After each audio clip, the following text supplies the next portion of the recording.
예배자입니다. 내가 서 있는 곳 어디서나 하나님을 예배합니다.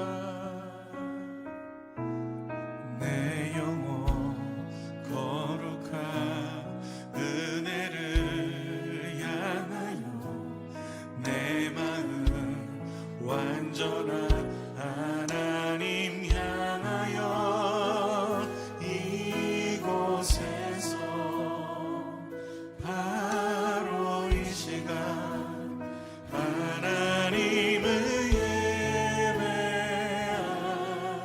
예배합니다. 나는 하나님을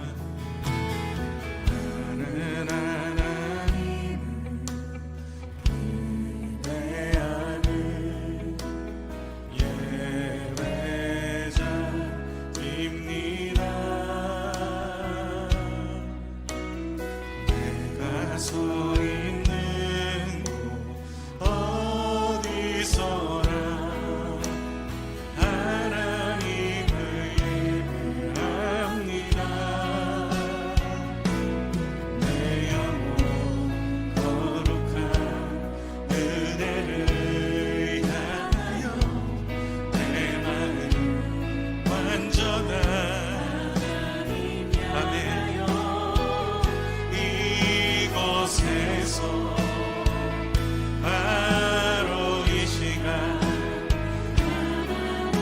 완전하신 주님 내 삶을 붙드심을 믿습니다. 나는 하나님을 예배하는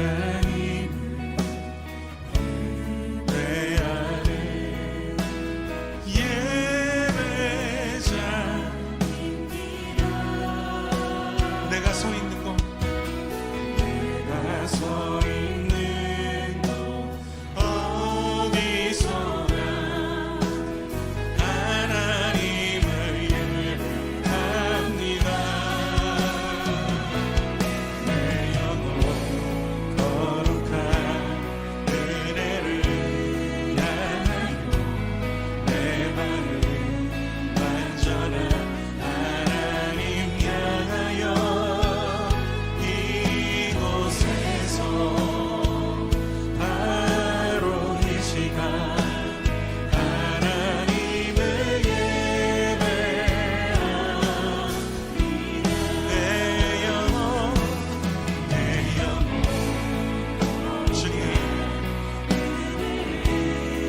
주님은 의지함으로 완전한 주님 신실하심 앞에 나아갑니다. 이곳에서 바로 이 시간 영과 진리로 예배하는 주님의 자녀들 찾으심을 믿습니다. 내 영혼 거룩한 은혜를 향하여 내 마음 완전한 하나님 향하여 이곳에서 바로 이 시간 하나님 우리 목소리로 한 번 더 고백합시다.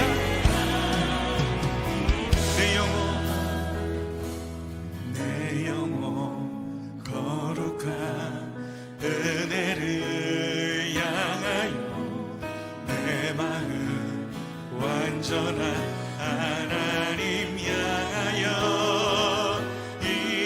이곳에서 주님 바로 이 시간 하나님을 예배합니다.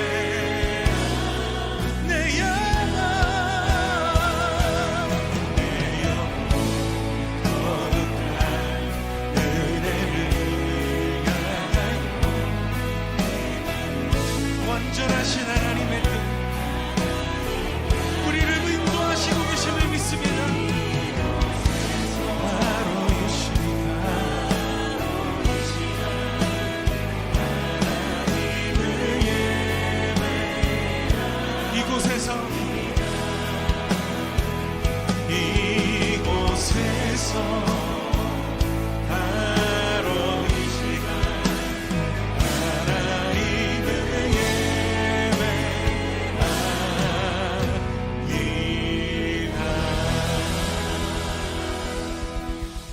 다 같이 사도신경 하심으로 우리의 신앙을 고백하시겠습니다. 나는 전능하신 아버지 하나님 천지의 창조주를 믿습니다. 나는 그의 유일하신 아들 우리 주 예수 그리스도를 믿습니다. 그는 성령으로 잉태되어 동정녀 마리에게서 나시고 본디오 빌라도에게 고난을 받아 십자가에 못 박혀 죽으시고 장사된 지 사흘 만에 죽은 자 가운데서 다시 살아나셨으며 하늘에 오르시어 전능하신 아버지 하나님 우편에 앉아 계시다가 거기로부터 살아있는 자와 죽은 자를 심판하러 오십니다. 나는 성령을 믿으며 거룩한 공교회와 성도의 교제와 죄를 용서하는 것과 몸의 부활과 영생을 믿습니다. 아멘. 찬송가 259장을 부르시겠습니다.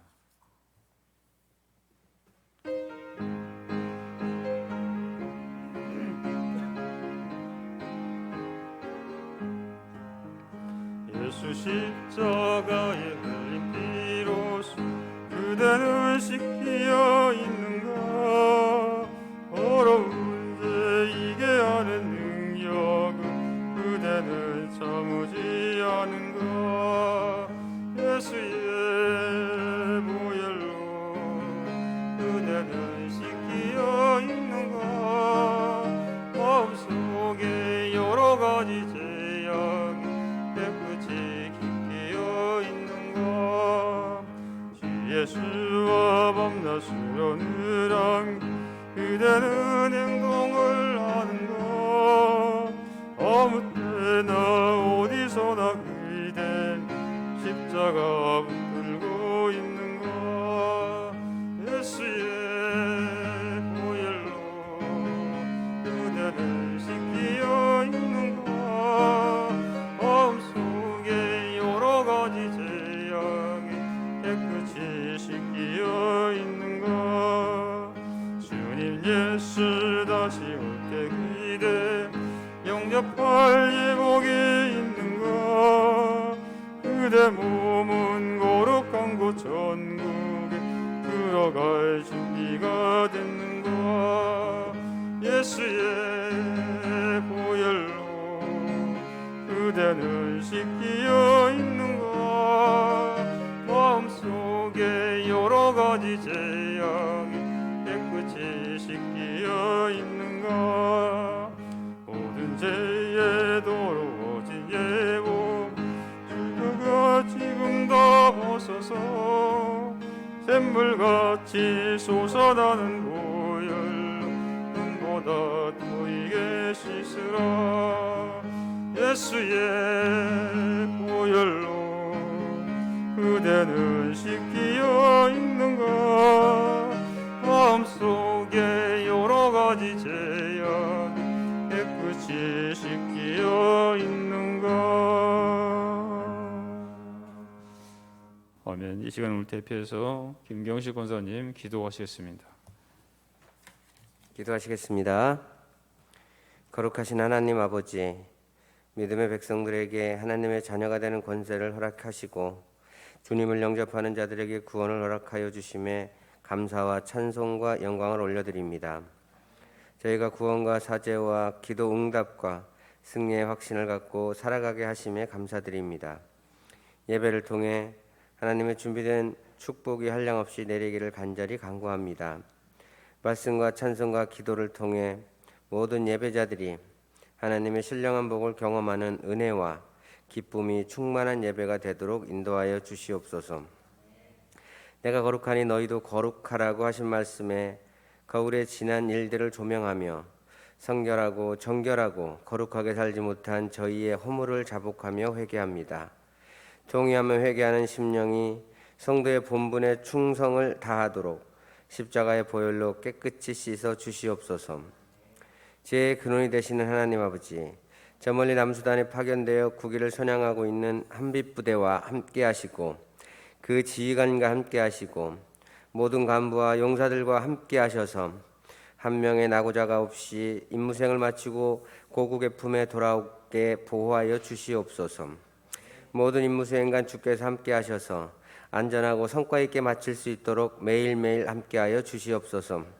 그리고 이 땅에서 파견된 자녀를 기다리고 있는 부모 형제들과도 함께 하셔서 그들의 마음을 위로하여 주시고 평안을 허락하여 주시옵소서. 하나님, 부부가 떨어져 생활하는 가정이 많습니다. 그들과 함께하여 주시옵소서. 어려운 일 가운데서도 낙심하지 않고 꿋꿋하고 당당하게 임무 수행할 수 있도록 지켜주시옵소서. 사람을 두려워하지 않게 하시옵소서. 국가적으로 경제 위기에 경고음이 울리고 있는 대한민국을 위하여 기도합니다. 위정자와 국가 운영자에게 성령의 능력과 지혜를 덧입혀 주옵소서. 각종 위기를 기회로 전환하여 국정의 능력을 발휘하게 하시옵소서. 은혜가 충만하신 하나님 아버지, 구사무 부대와 군지단의 지휘관과 모든 용사들에게 한량없는 복을 허락하시옵소서. 눈동자와 같이 지켜주시고 보호하여 주시고 믿음의 용사들이 당당하게 교회 생활을 할 수 있도록 도와주시옵소서. 하나님 아버지, 가정마다 복의 복을 더하시고 하나님의 은혜가 충만하게 하옵소서. 감으로 메마른 땅에 단비를 내려 만물이 성장하고 산천초목이 무성해지듯 목사님의 말씀을 통해 성령의 단비를 내려 주셔서 말씀을 듣는 모든 성도들이 질적으로 양적으로 성장하게 하시고 형통한 복과 은혜가 충만하게 하여 주시옵소서. 믿음의 공동체가 모두 힘을 합심하고 연합하여 기쁨은 더하고 슬픔은 빼고 사랑은 곱하고 행복은 함께 나누며 살아가기를 원합니다. 인간의 생사복을 주관하시고 고난도 내게 유익이 되게 하시는 예수님의 이름으로 기도드렸습니다. 아멘.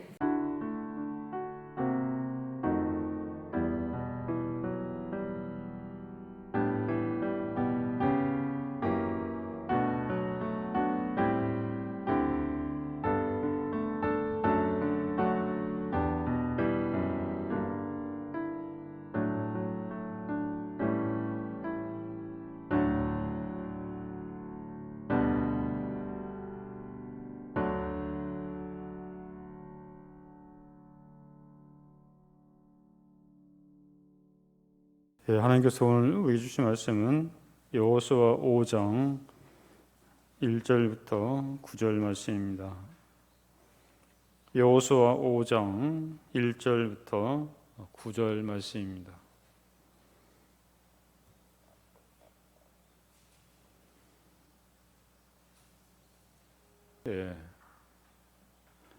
한 절씩 교독하겠습니다.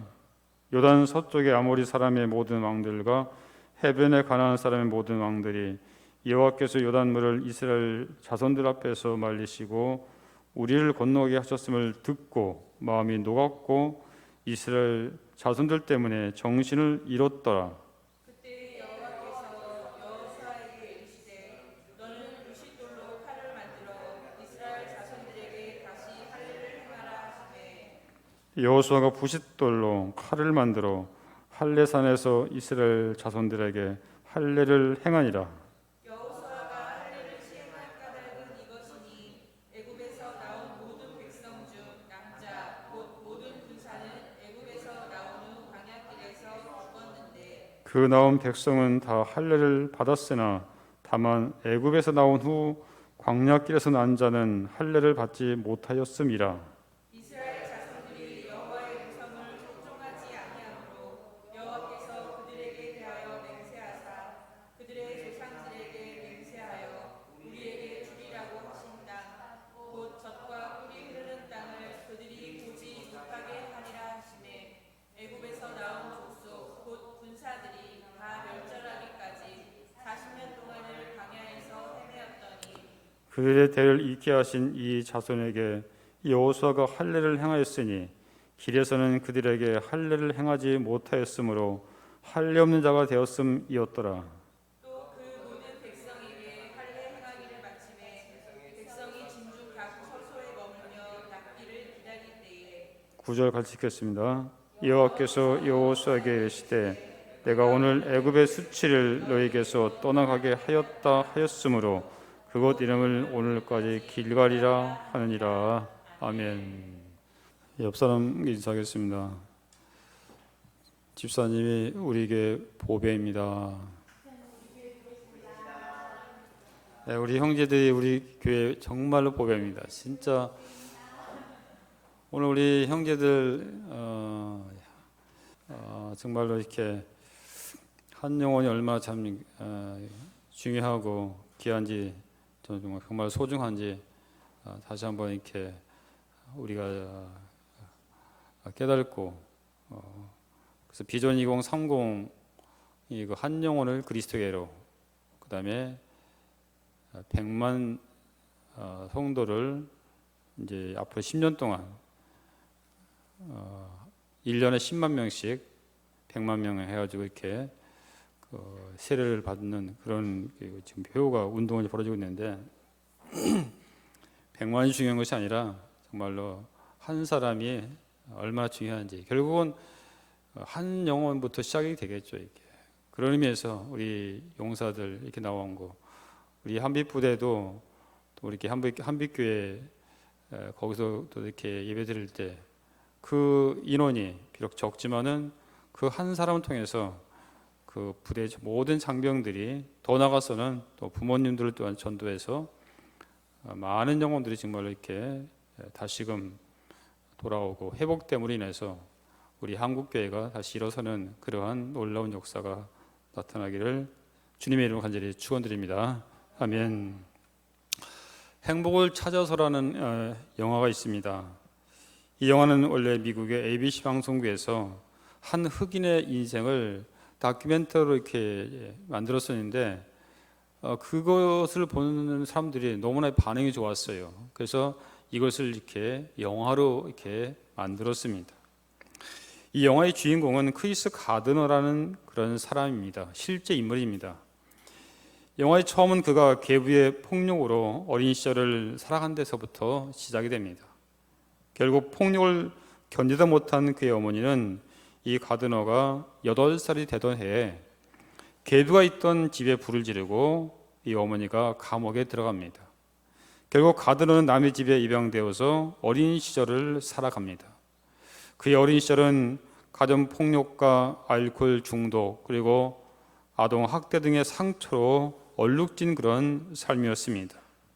그러다가 셀즈맨으로 청년 시절 새 인생을 향해 몸부림을 쳐봤지만은 생활이 너무나 어렵기 때문에 어느 날 세금도 못 내고 자동차마저 압류당하자 결국 전셋집에서 쫓겨나가 거리로 내몰리게 됩니다. 설상가상으로 그의 아내는 아들을 남겨두고 죽고 맙니다. 1980년대 추운 날씨의 거리에서 그는 어린 아들을 데리고 지하철 화장실에서 때로는 노숙자 쉼터에서 처절한 생존을 이어가고 있었습니다. 하지만 그때에도 그는 어머니의 유일한 유산인 기도만은 잊지 않고 있었던 것입니다. 이런 극한 상황 속에서 어느 날 그는 주식 중개를 만나서 인턴이 되고 천신만고 끝에 마침내 그는 가드너 앤 리치 컨버이라는 회사를 설립합니다. 그래서 여기서 1억 8천만 달러를 벌어들이므로 미국 월가의 신화적 사업가가 된다는 그러한 이야기입니다. 시련의 강을 건너 마침내 약속의 땅에 도달한 것입니다. 오늘 본문은 이스라엘 백성들이 하나님의 약속과 인도하심으로 애굽에서 출발하여 드디어 광야 40년 생활을 마치고 드디어 요단강을 건너 가나안 땅에 들어오게 되었습니다. 이스라엘 백성들이 이 요단강을 건넜다는 사실은 바로 애굽의 수치와 광야의 방황이라는 옛 생활에서 이제는 가나안 땅의 약속과 소망이라는 새로운 생활로 들어선 것을 의미하고 있는 것입니다. 그런데 하나님께서는 가나안 땅을 정복하기 위해 이스라엘 백성들에게 먼저 요구하신 것이 있습니다. 오늘 그것이 무엇인지, 그리고 아울러 오늘을 사는 우리도 이 영적 전투에서 이기기 위해서는 먼저 무엇을 준비해야 되는지 그것을 한번 이렇게 살펴보면서 함께 은혜를 나누는 시간을 갖도록 하겠습니다. 먼저 하나님께서 함께 하심을 믿으라는 것입니다. 1장에 보면 하나님은 여호수아를 이스라엘의 지도자로 삼으시면서 약속과 명령을 주셨죠. 그러면서 계속해서 두려워하지 말라고 말씀했습니다.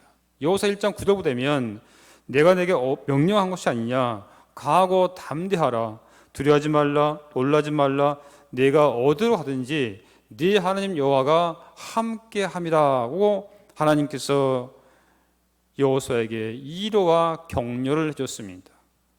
하나님은 여호수아에게 두려워하지 말라고 말씀하십니다. 하지만 진짜 두려웠던 사람들은 이스라엘 백성들이 아니라 요단 저편의 여러 왕들과 그 백성들이었습니다. 1절 보되면 아모리 사람의 모든 왕들과 해변에 가나안 사람들 모든 왕들이 이스라엘 백성들이 요단 동편 아모리의 두 왕인 시온과 옥을 처단하고 요단을 건넜다는 소식을 듣고 그의 마음이 녹았고 정신을 잃었다고 말씀해 주고 있습니다. 그런데 왜 정작 이스라엘 너희들이 두려워하고 있느냐, 이런 것입니다. 하나님을 믿는 우리는 이러한 사실을 제대로 알아야 합니다. 세상에 우리를 두려워한다는 것을 여러분 아십시오. 우리가 세상을 두려울 것이 아니라, 우리가 불신자를 두려울 것이 아니라, 오늘 본문되면 세상 사람들이 우리를 두려워하고 있다, 그렇게 말씀해 주고 있어요. 두려움을 이기는 길은 실상을 제대로 아는 것입니다. 실상을 알기만 하면 두려움은 사라진다는 것이죠. 열왕기하 6장에 보면 아람 군대가 엘리사 선지자를 잡기 위해서 엘리사가 거주했던 도단성을 포위했습니다. 그때 엘리사의 시종 게하시가 적군의 포위되었다는 사실을 알고 두려움에 휩싸였습니다. 하지만 엘리사는 초연하게 대답합니다. 열왕기하 6장 16절에 두려워하지 말라, 우리와 함께한 자가 그들과 함께한 자보다 많다라고 했습니다. 그러면서 엘리사가 하나님께 기도하죠. 여호와 영원하고 있는데 저 게하시의 눈을 열어 보게 하옵소서, 그렇게 뭐냐면 기도했습니다.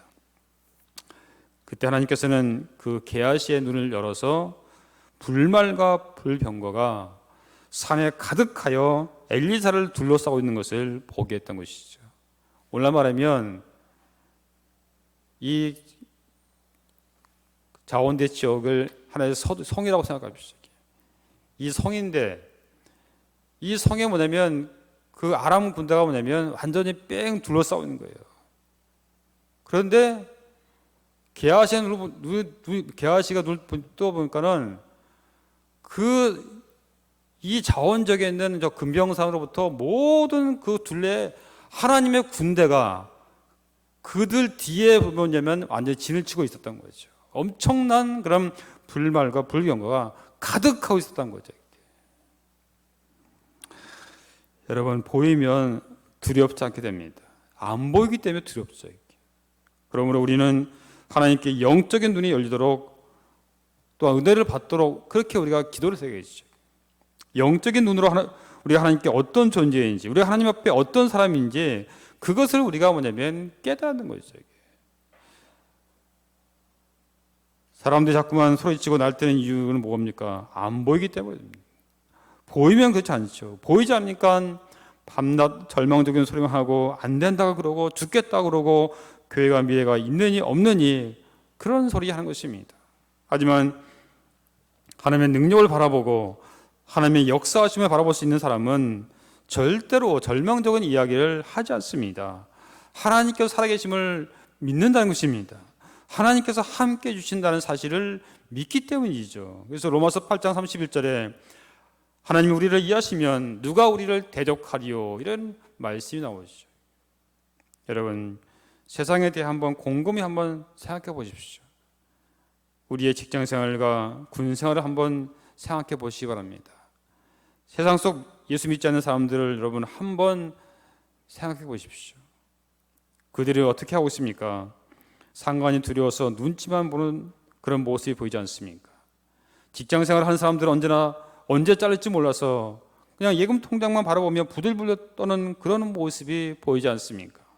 평정 때문에, 진급 때문에 비굴하게 살고 있는 모습이 보이지 않습니까? 날마다 부정을 일삼으며 아랫사람에게 욕하며 살아가는 사람들의 그런 모습이 보이지 않습니까?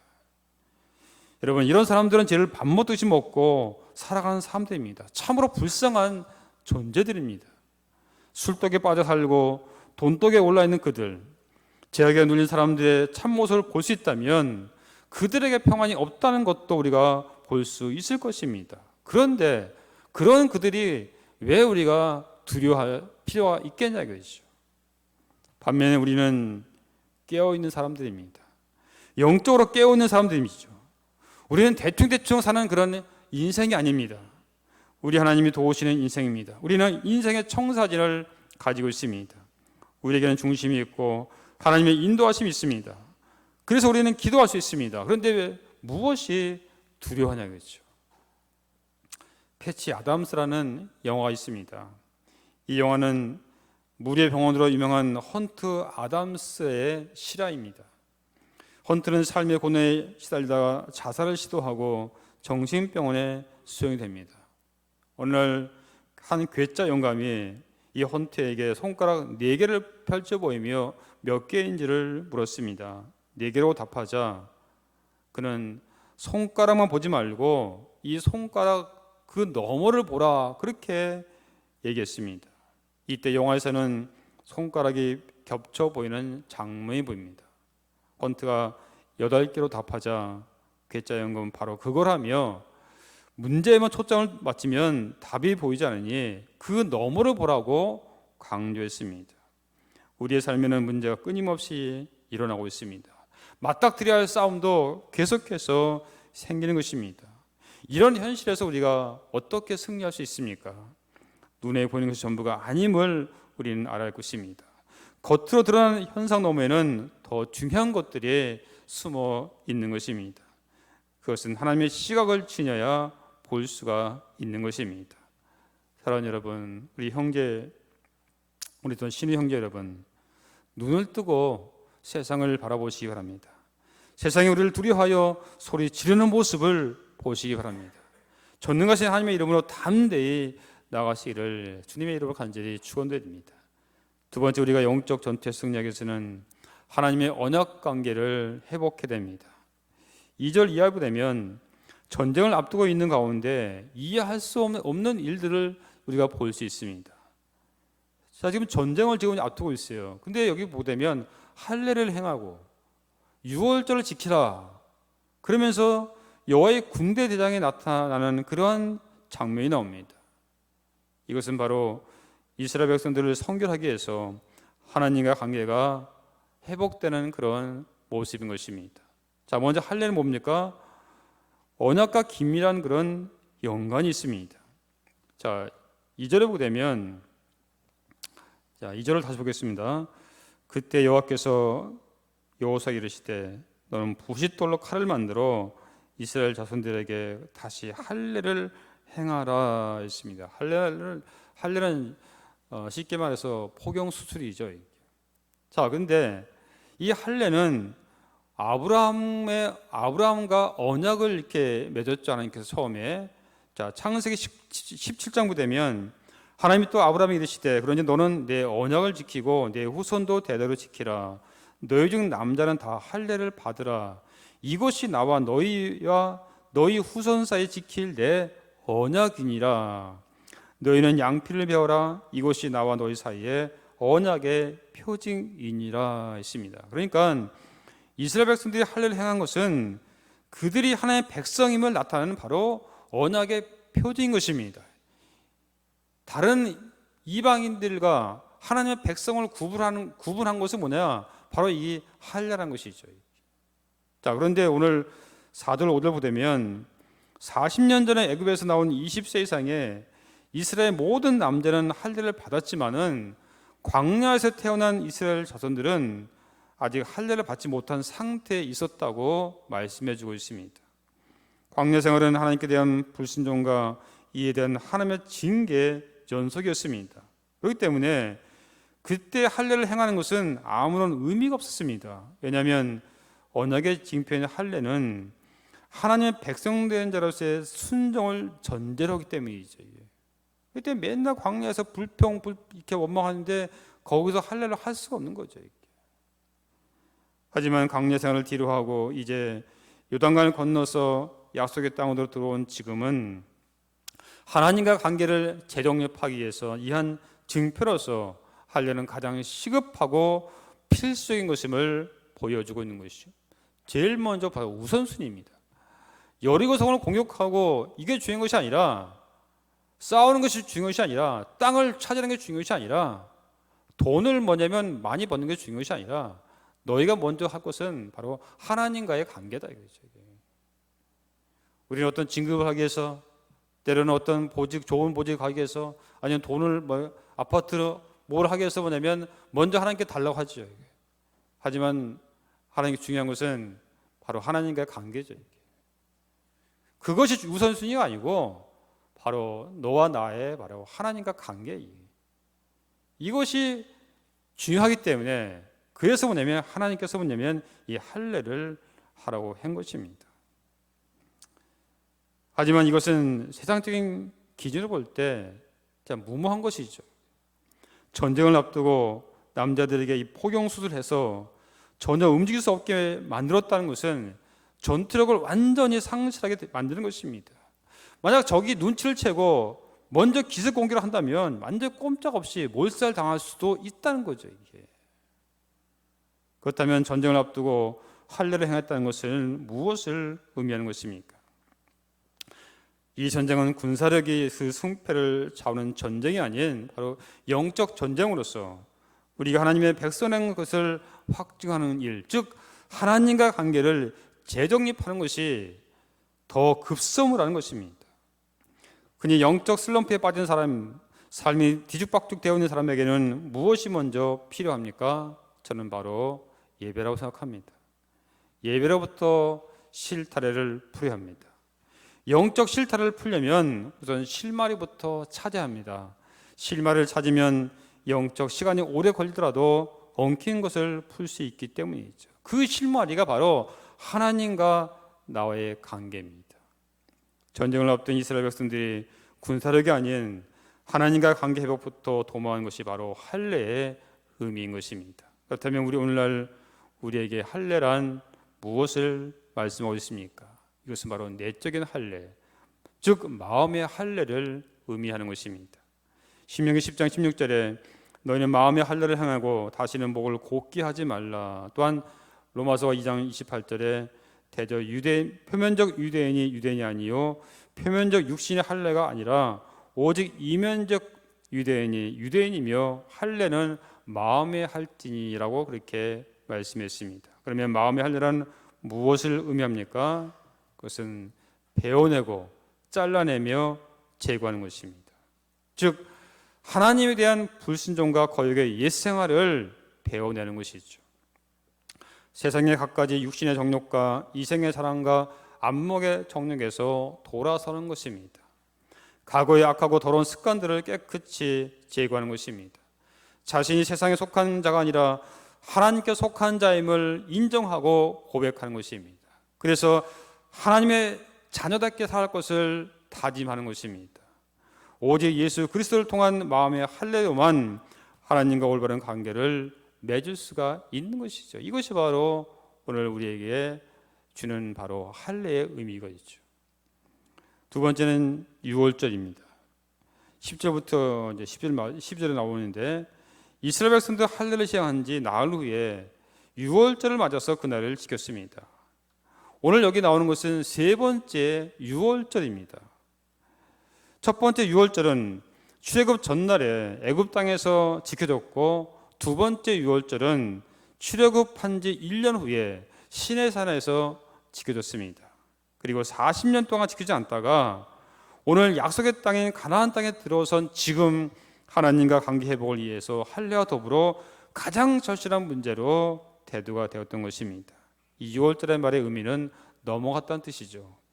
이 말의 윤례는 이스라엘이 출애굽 전날 밤 하나님의 사자가 애굽 땅의 모든 초태생들을 멸할 때 이스라엘 백성들의 집에 지문에는 어린 양의 피가 있음을 보고 그냥 지나쳐 넘어감으로써 죽음으로부터 구원받은 것입니다. 물론 생명을 구원하기 위해 사용된 이 유월절 어린 양은 바로 예수 그리스도를 상징하는 것입니다. 그런데 여리고성을 공격하기에 앞서서 이 시점에서 왜 유월절을 지키라고 했을까요?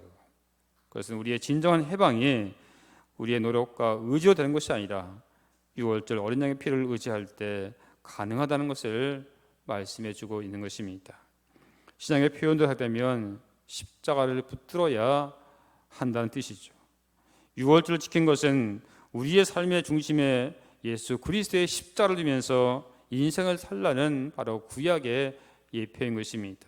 갈라디아서 6장 14절에 그러나 내게는 우리 주 예수 그리스도의 십자가 외에 결코 자랑할 것이 없으니 그리스도로 말미암아 세상에 나를 대하여 십자가에 못 박히고 내가 또한 세상을 대하여 그러하니라. 바로 이 바울은 내게는 우리 주 예수 그리스도의 십자가 외에 결코 자랑할 수 없다라고 그렇게 고백하고 있습니다. 왜냐하면 십자가 외에는 구원할 능력도 없고 승리할 힘의 근원도 없고 우리의 소망이 없기 때문입니다. 이제 하나님과의 관계가 재정립됐습니다. 자, 관계가 회복되니 어떻게 되었습니까? 자, 9절을 보겠습니다. 자, 9절. 우리가 9절 같이 한번 읽겠습니다. 시작. 여호와께서 여호수아에게 이르시되 내가 오늘 애굽의 수치를 너에게서 떠나가게 하였다 하였으므로 그곳 이름을 오늘까지 길갈이라. 자, 여기 보면 애굽의 수치라는 말이 나오죠. 이 애굽의 수치는 무엇을 뜻하는가? 그것은 바로 얼매임, 압제당함, 굴욕, 우상숭배, 좌절, 패배, 죽음도 온갖 수치스러운 바로 옛 생활을 의미합니다. 바로 이스라엘 백성들이 애굽에 살 때 그들은 얼매였고 압제당하였고 굴욕과 우상숭배를 했고 좌절과 패배와 그러는 것을 그들은 생활했습니다. 이런 것을 뭐냐면 의미하는 것입니다. 할례가 중단된 광야 생활 동안 또 이스라엘 백성들은 이러한 수치를 짊어지고 살았습니다. 그렇기 때문에 광야에서는 기쁨과 소망이나 사랑과 믿음, 회복, 생명 등 하나님께 속한 아름답고 풍성한 삶의 열매들이 있을 수가 없는 거죠. 맨날 원망 불평하는데 무슨 기쁨이 있고 무슨 뭐냐면 감격이 있겠습니까?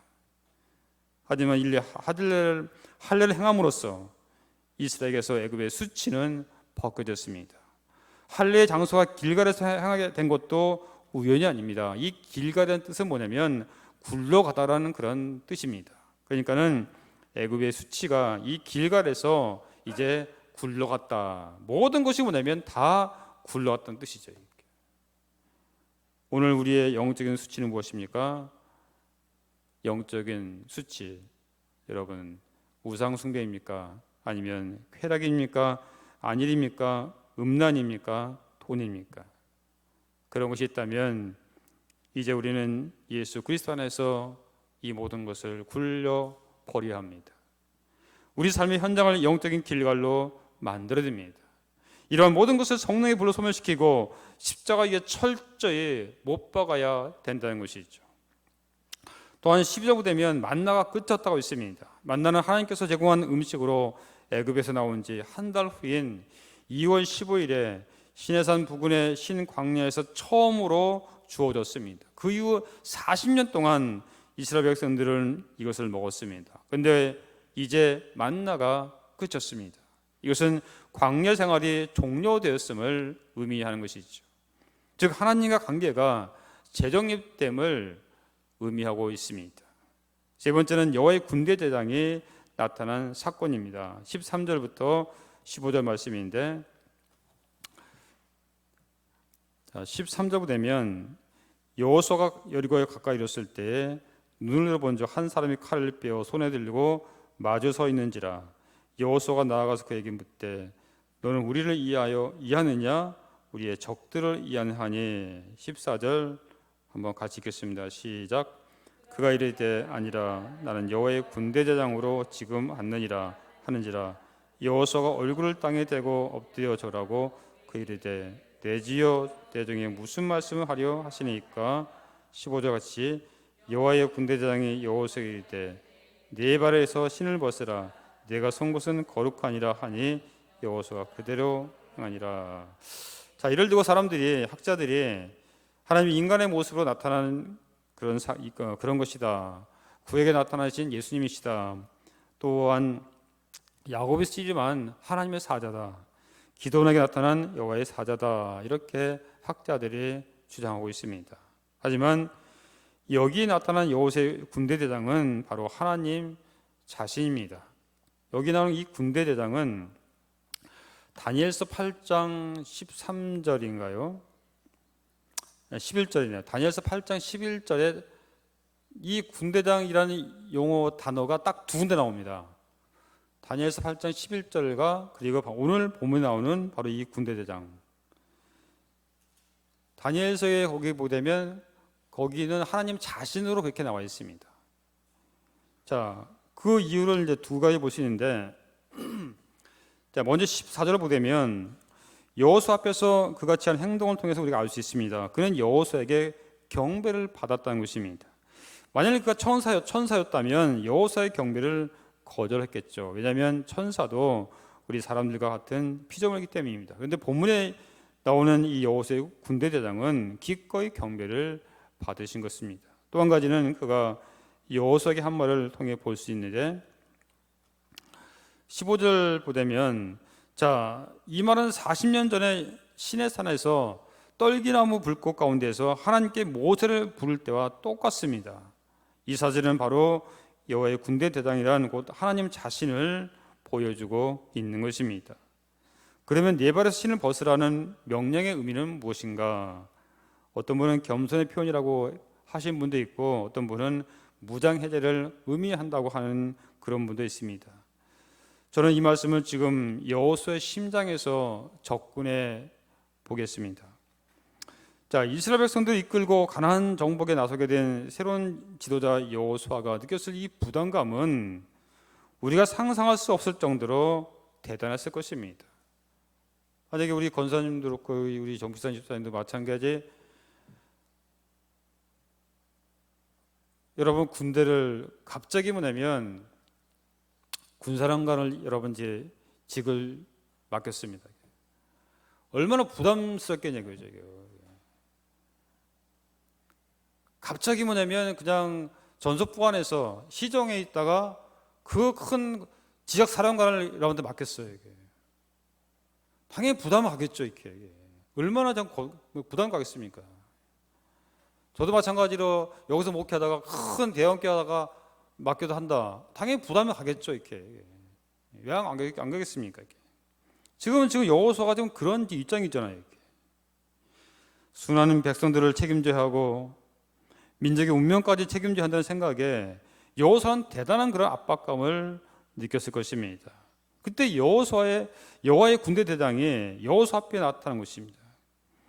그가 여호와의 군대 대장이란 말은 이 전쟁의 군사령관은 여호수아가 아니라고 말씀하신 것입니다. 14절 하반절 보면 여호수아가 내 주의 종에게 무슨 말씀을 하려 하시나이까? 이 말은 뭐냐면 군대 대장이시여 이 부하에게 명령을 내리시면 제가 그대로 따르겠습니다 라는 그런 답인 것입니다. 다시 말씀드려서 전쟁을 앞두고 상당한 심적 부담과 책임감을 느끼는 여호수아를 해방시켜 주신 것이 한마디로 마음의 평안을 주신 것입니다. 내가 함께 할 테니까는 걱정하지 마라. 하나님께서 뭐냐면 두려워하지 말고 내가 너와 함께 할 테니까 전혀 뭐냐면 걱정하지 말고 두려워하지 말라. 그러면서 마음의 평안을 주신 것입니다. 여호수아는 이 모든 것을 혼자서 다 짊어져야 한다고 생각했습니다. 하지만 하나님의 응답은 달랐습니다. 하나님 다시 한번 여호수아에게 다짐을 주죠. 너는 내 말만 따르면 된다. 전쟁은 내게 속한 것이다 했습니다. 사랑하는 성도 여러분, 우리 신의 형제 여러분, 오늘 이 땅을 살아가는 우리도 마찬가지입니다. 여러분 가운데는 부대에서 참모로 또한 지휘관으로 부소장으로 맡고 있는 분도 있습니다. 가정을 격려하는 우리 주부도 계십니다. 의무 공부를 하는 우리 신의 형제들도 있습니다. 공부하는 학생들도 있습니다. 직장생활을 하고 계신 분도 있습니다. 모든 사람은 살아가면서 자신이 맡고 있는 일에 대해서 부담감을 느끼고 있죠. 그때 주님께서 여호수아의 군대 대장으로서 나타나셔서 오늘 우리에게 말씀해 주시고 있습니다. 네 발에서 신을 벗으라. 한마디로 주님께서 모든 책임을 져 주시겠다는 그런 말씀입니다. 그때 우리는 진정한 해방감을 느끼게 되는 것이죠. 우리 용사도 마찬가지잖아요. 과연 내가 군대 생활을 잘 할 수 있을까? 잘 맞출 수 있을까? 아마 분명히 그런 부담감이나 걱정이 있을 거예요. 하지만 오늘 주님은 말씀해 주고 있습니다. 네 발에서 신을 벗으라. 내가 너와 함께 주겠다. 그렇기 때문에 우리 용사도 마찬가지 걱정할 필요가 없다는 거죠. 군대 생활 내가 하면 정말 힘들어요. 하지만 하나님께서 나와 함께 하신다는 이 사실을 오늘 확실히 믿었으면 좋겠습니다. 여러분, 잊지 마십시오. 전쟁은 여호와께 속한 것입니다. 전쟁이 우리에게 속한 것이 아니요 하나님께 속한 것임을 여러분 믿으시기 바랍니다. 세상 권세를 무너뜨리는 전쟁에 능하시는 주님을 우리의 군사령관으로 모실 때, 우리의 지휘관으로 모실 때 어떤 싸움에서든지 우리는 승리할 수가 있는 것입니다. 특별히 우리 남선에서 임무 수행하고는 우리 한빛부대, 우리 신우 형제 여러분, 두려워하지 마십시오. 어떤 상황에서도 하나님을 의지하고 믿음을 지키시기 바랍니다. 다시 한번 우리 하나님의 백성을 점검하고 지난날의 영적인 수치를 다 떨쳐버리고 우리 인생의 중심에 십자가를 두는 삶을 살면서 우리의 대장 되시는 주님을 따라 승리하는 우리 모두가 되시기를 주님의 이름으로 간절히 축원드립니다. 아멘. 기도하겠습니다. 은혜로우시고 자비로우신 아버지 하나님, 오늘 여호수아가 이제 요단강을 건너 여리고성을 이제 치는 그런 아버지 또 하나님께 시점에 있었습니다. 하지만 이때 하나님께서 할례를 행하라, 또한 유월절을 지키라 그러면서 주님의 군대 대장이 나타나셔서 말씀해주고 있습니다. 아버지 하나님, 때로 우리가 살아가면서 이해할 수 없는 일들이 많이 있습니다. 하지만 그럼에도 불구하고 하나님 말씀에 순종하며 나가는 저희들 모두가 되기 원합니다. 하나님의 뜻을 따라 사는 저희들 되게 하여 주옵소서. 이 세상의 전쟁은 하나님께 속해 있음을 다시 한번 믿습니다. 사랑하는 모든 성도들, 우리들 또한 성도 한 사람 한 사람 주님 붙잡아 주셨고 어떠한 상황에 불구하고 끝까지 주님만 의지하고 나가는 저희 모두가 되게 하여 주시옵소서. 예수님 이름 감사하며 기도하옵나이다. 아멘. 이젠 우리 구주 예수 그리스도의 은혜와 하나님 아버지의 진하신 사랑과 성령의 감화감동 충만하신 은총이 오늘 말씀을 통해서 어떠한 상황이 처하더라도 말씀에 순종하며 나기 원하는 사랑하는 모든 성도들 머리머리 예와 멀리 또한 해외에서 임무 수행하고 있는 우리 또 한빛부대 장병들 이에 우리 53 군수지원단 935 부대 이에 이제로부터 영원토록 함께 하실 것을 간절히 축원하옵나이다. 아멘.